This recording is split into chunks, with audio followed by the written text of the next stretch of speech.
positioned a little bit better.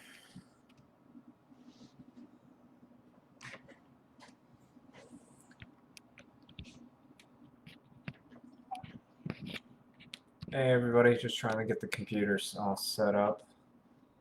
It's a little bit lopsided, I don't know if I'm getting much better.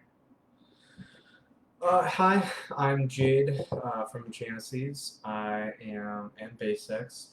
Um, just here to talk a little bit, try to give some information on something referred to as the sexual response cycle.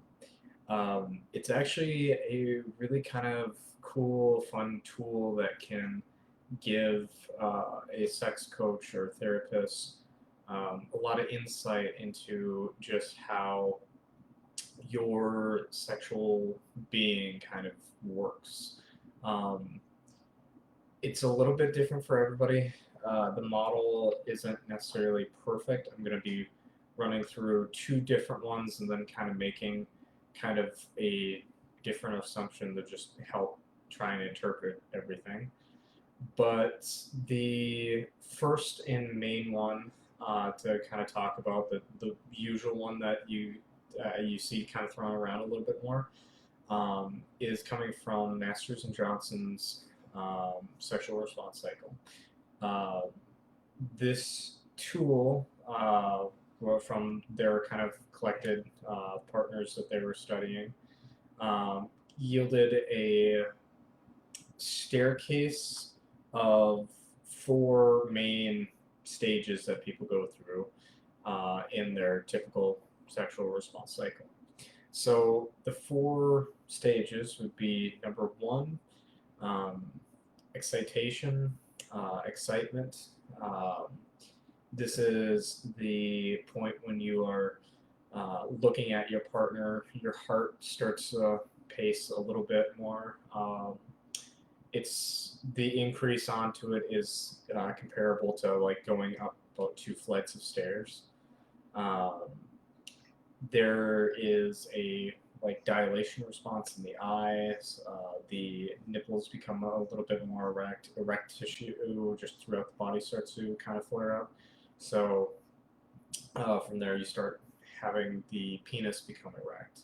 Um, a increase of natural flowing sexual lubricants in the uh, vaginal canal starts to flow. Basically, it's the body getting ready for sex is what's going on during this point. The second step, so going up to our next step, is the plateau. Um, the best way to think about this is basically penetrative sex. This is the like full act of getting down and dirty. Um, on average, for a lot of people, and by all means, I'm sure the comments are gonna be kind of blowing up when I say as far as like putting the average onto it. The average length for sex is usually about 3 to 10 minutes. Understandably, if you go longer, by all means, more like kind of respect to you. If you're even in the category of your experience being even shorter, um, nothing wrong. There's definitely different workarounds if you have any concerns about your sexual encounter lasting too not long enough, or maybe it's on the opposite side and your sexual encounter is lasting way too long for your liking. Um, by all means, contact us. Leave questions on the comments. Come into the store. We have workarounds for just about everything. But um, the plateau is, like I said, about 3 to 10 minutes, just of period in which everything starts kind of just slowly building. There's more sporadic like response into the vaginal canal of more of almost like a quivering, just random firing of neurons going on. Uh, there is actually a increase in the electroconductivity of just your skin, which allows for a little bit better stimulation. Just your nerves are a little bit more ramped up. There is even um, increased activity as far as like production of acid in the stomach lining and intestines. There's just a more active digestive tract going on. So it's pretty common for a lot of people to even experience like a sense of hunger in this in particular stage. Um, so everything just kind of is in that building period.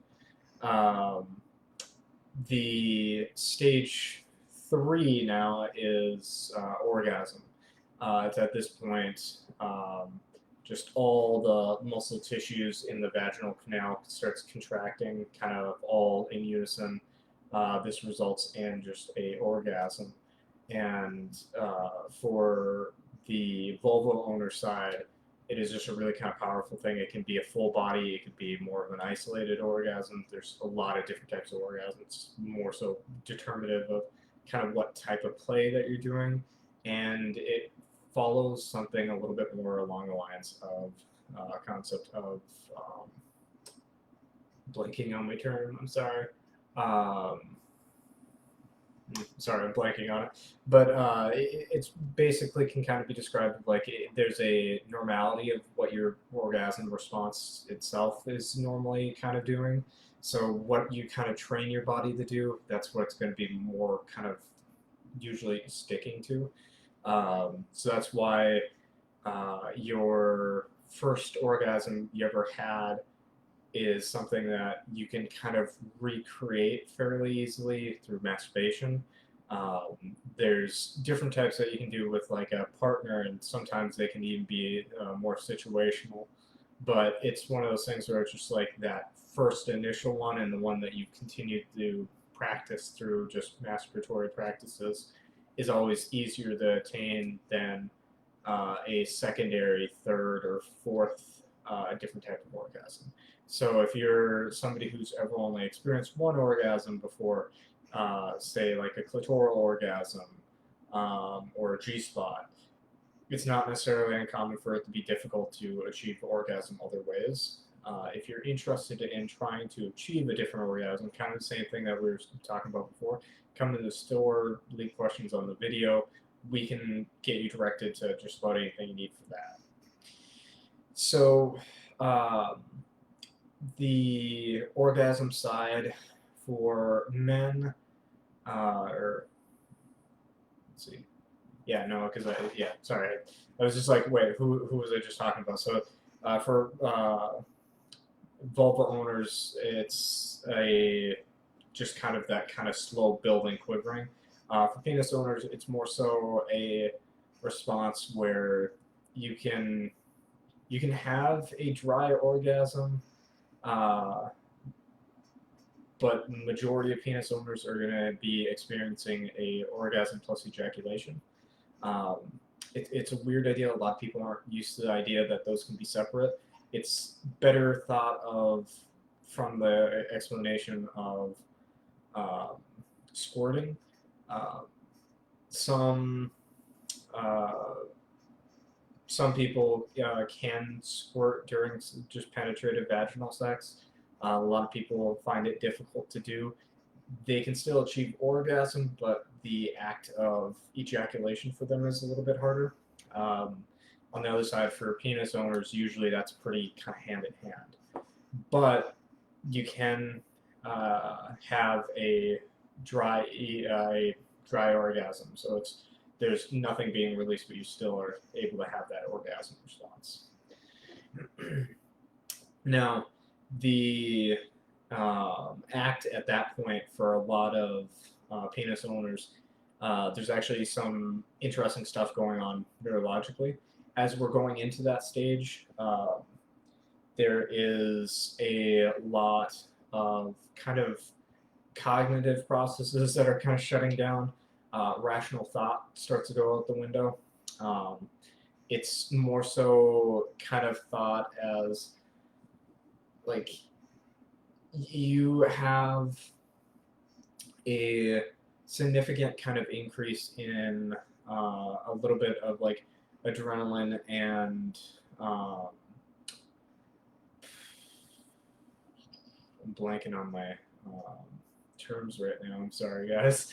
Um, there's a just increased response into a whole lot of neurochemistry chemicals in the brain. So like melatonin, for example, goes up. So a lot of men at this point will start having a really tired response. This is where things might turn that focus back to what I was saying about how the increase in stomach activity is making it so that somebody might feel a little bit hungry. So there might be a hunger response at this point, or just getting really tired. They might start to fall asleep. This is just because melatonin is kicking in. For penis owners, there's a period referred to as a refractory period. Basically, after ejaculation, the body tries to shut down to just try and reproduce more semen. For a biological sense, it's essentially you just kind of fired your one shot. You don't have anything available to try and make a baby, so there's no point in wasting the calories to continue sex. So the body kind of starts to shut down, let everything recuperate, and once you're able to kind of go again in that capacity of actually reproduction, then most guys will kind of get a second wind. Women don't typically have that response. It's more of a just continuous, you can go all the way through the cycle over and over again. Um, so the resolution is just everything's kind of fading off. That's that refractory period. Um, so Masters and Johnson's 4 steps is a good model. There's also the incentive motivation model that puts in a step before excitement. So step 0 in this case would be desire. The thought process on it is that you you don't really just have um, you don't really just start from nowhere with sex. There's a point prior to the excitement of suddenly you're kind of in that lighter foreplay thing. There's a matter of that sense of desire, wanting, that starts making you think a little bit more about sex.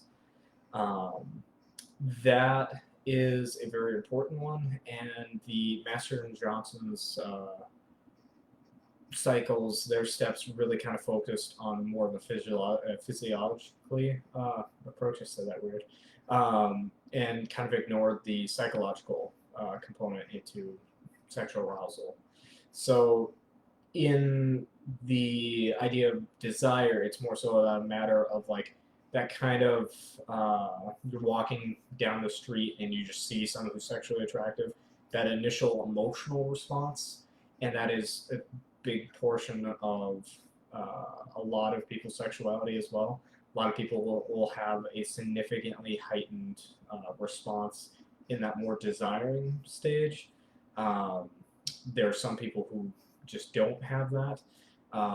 There are, in regards to sexual like limitations or sexual dysfunctions.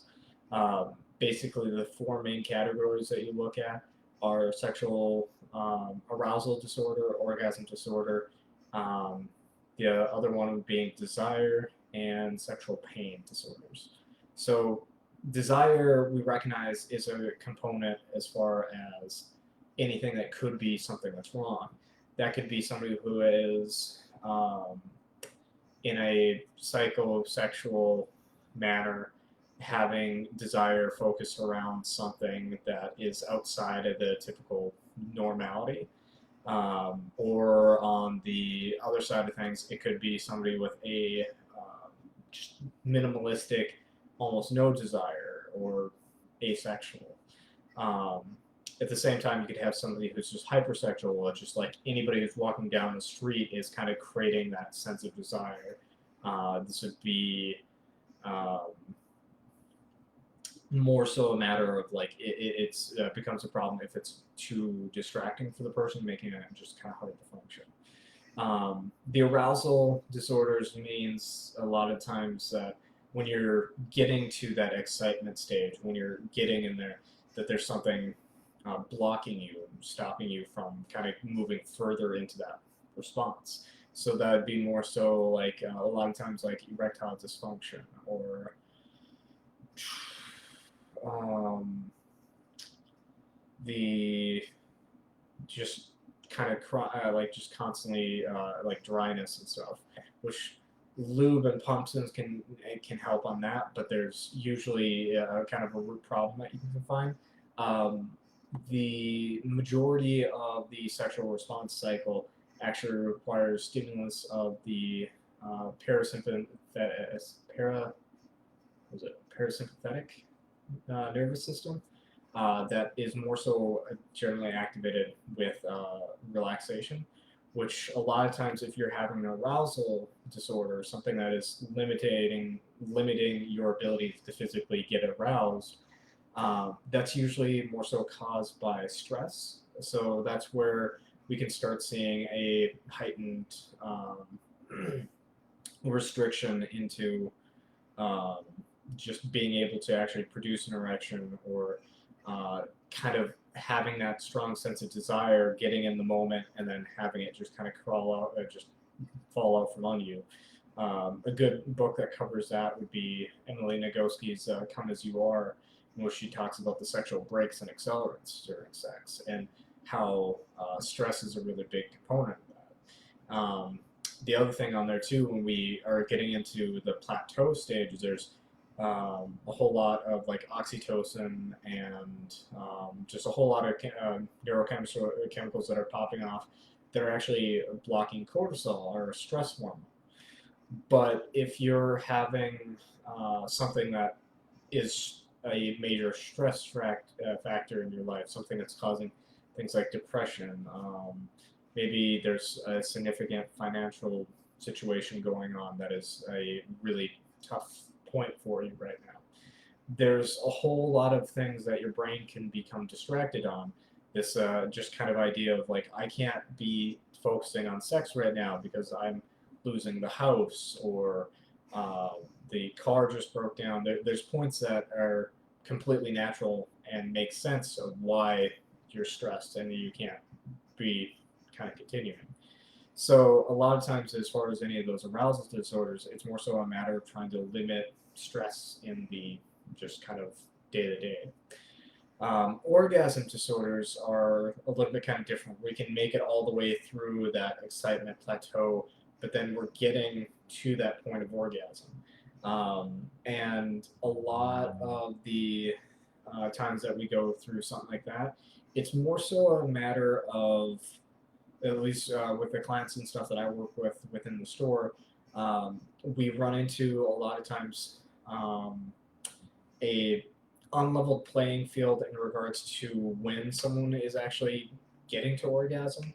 One of the explanations for this in regards to heterosexual couples and vaginal penile sex. There are over 7,000 sensory receptors on the glands or the head of the penis and more kind of along the shaft. But for the most part, about 7,000 sensory receptors across the whole member. The internal component of the vaginal canal is primarily focused on generally about 4,000 sensory receptors. So that means in regards to just penetrative vaginal sex, if there's no clitoral stimulant, if the angles aren't being worked right to allow for better G-spot for stimulation, um, it's not really that big of a wonder that we look at average ejaculation time for men versus women in regards to just approaching orgasm. A lot of penis owners will achieve orgasm in anywhere between 3 and upwards of 7 minutes, where a lot of vulva owners, it's more so a matter of about 15 to 30 minutes. And the reasoning for that, it's almost half the difference in terms of the actual amount of stimulation. So of course that's going to be making the distinctive difference in regards to approaching orgasm. And then sexual pain or other types of disorders are generally, those can be from improper practice, sometimes injury, um, Other health factors can be a big issue in there. Sometimes just aging, physical disabilities, just about anything that can cause pain can cause sexual pain. So there's a whole bunch of different things that are going on there, not including things like just venereal diseases. Um, just there's a lot of things that can kind of really go wrong there. So the original Masters and Johnson's model of excitement, plateau, orgasm, resolution, it needs a little bit of tweaking. And if we put in that step 0 of desire at the bottom and have it work through that, that is a pretty solid model, but there is a distinctive difference between men and women in regards to our sexual response. Um, like I was saying, for most penis owners, there is that refractory period. So that resolution step, or sorry, so it goes desire, excitement, plateau, orgasm, resolution. That would be a better model for the typical penis owner. The major kind of distinctive difference at that is that a lot of those people are going to be generally needing anywhere between like 5 minutes to upwards of an hour before they can kind of really go back into the swing. Some people, it can be shorter. There's some people who are able to just back into it and keep going. Um, there are other people that unfortunately take even longer. Like it's not necessarily unheard of for somebody's sexual response for that resolution to fully kind of clip over to be upwards of a full 24-hour period. This is again something that is different to everybody. There are different things you can do to try and speed things up and slow it down. A lot of it kind of falls back onto pleasure associated training. It's a topic I've talked about a little bit before in other videos, but it's kind of more so a matter of it follows a lot of times like masturbatory practices. So there's kind of an explanation to it. Oh, sorry, we're having trouble playing the video. Am I still live? It still says I'm live. I just don't have visual. So if I'm trying to count, my hands are off camera. I'm sorry, I can't see myself currently. But the other side for vulva owners, there's not that resolution. For these people, it's a matter that you go to desire, excitement, plateau, orgasm. There is a overwhelming sensation, that orgasm, but you can have desire. A lot of times you're probably still in a state of desire, but you can have the excitement pick back up, go right back into plateau, and have another orgasm. Just keep that cycle going. So where the stair method that Masters and Johnson suggests, that is a good model for the penis owners, but for people with vaginas, it's more of a full circle. And even at that point, it's not like a perfect one. Not everybody is falling into that. If anything, we could probably just borrow the shape of the vulva and have that it's a kind of a sharp curve of some people really kind of get there, other people really don't. But you have that as an option. So it's kind of an interesting experience because when we're talking about that distinctive difference of how long it takes one partner versus another, you can offset that by trying to get your partner to orgasm first and then kind of focus on yourself the second loop around or the third or whatever you want to go with. Again, there's all kinds of different things that we can talk and walk you through as far as if we're trying to help somebody last longer in the bedroom or try to speed somebody up. We can bring in different types of toys so you can play around and figure out what works best for your partner. There's a lot of different opportunities and frankly just a overwhelming number of different things that you can try. So there's not really much of an issue as far as going into the idea of my partner doesn't last long enough, my partner is it just kind of fires off a little bit too quick, or even if they are falling asleep or get distracted with hunger afterwards. These are all perfectly natural things. It just is a matter of trying to balance ourselves and make sure that when we're on our staircase or wherever we're at for the circle, we try to make sure that we're going to be meeting up somewhere in the middle at some point. So if it's a matter that you're somebody who, um, once you get into resolution and you need to kind of go into that refractory period, maybe you fall asleep, maybe you really need to get something to eat, um, what you can do, like, you can either stay in the excitement stage or focus more on just trying to stay in the plateau. The plateau can be a little bit harder, and there's different things we can do that try and reduce sensitivity, change our positioning, breathing exercises. There's a lot of different things that I can suggest for trying to elongate that. But if you stayed in the excitement period, using a toy on your partner, trying to bring them into the plateau, get them to orgasm, and then keep the pressure on in the excitement, turn it back into the penetrative sex, going back into that plateau, and then focusing on trying to get yourself to orgasm. It's at this point usually the secondary person after a first orgasm, moving towards that secondary orgasm, they're in a higher state of arousal already. It's easier to get there. And it kind of brings that kind of gap a little bit closer to make it a little bit easier for everybody to just achieve orgasm together. So I think that's kind of more than the amount of time that I was planning on kind of talking on this. But if there's questions on anything, or if there's anything you want me to explain more, by all means, just holler, ask, call the stores, come into the stores, anything we can do to help, we want to. If there's anything specific in any of that, just holler and ask. But the main goal in understanding the sexual response cycle is to understand how yours works, where you're at any in particular moment, know where your partner is, how their works, and then try to find that Goldilocks zone where you can both achieve orgasm together. That's all I have for tonight. Thank you guys for watching, and have a good night.